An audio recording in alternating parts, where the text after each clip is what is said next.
Savez-vous que ce n'est pas pour élire le futur maire que vous allez voter au municipal?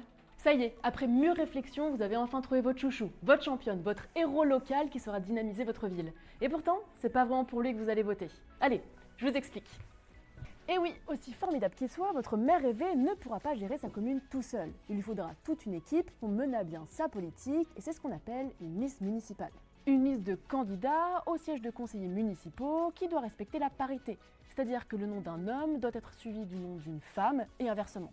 Une liste plus ou moins longue en fonction du nombre d'habitants de la commune, il en faut au minimum 5 pour les plus petites communes de moins de 100 habitants. Ce n'est donc pas vraiment pour le futur maire que vous votez lorsque vous glissez votre bulletin dans l'urne. En vérité, vous choisissez les futurs membres du conseil municipal, et si votre liste arrive en tête des suffrages, elle obtiendra la majorité des sièges.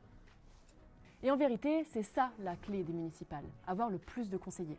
Parce que souvenez-vous, ce sont eux qui élisent la maire ou le maire. Donc, comme c'est la liste arrivant en tête qui obtient le plus de sièges, c'est normalement à l'intérieur de cette liste que sera désigné le nouveau maire. Mais rassurez-vous, la plupart du temps, chaque liste a choisi en amont de l'élection la personne qu'elle souhaiterait voir élire maire. C'est ce qu'on appelle la tête de liste et c'est cette personne que vous voyez sur les tracts et les affiches électorales.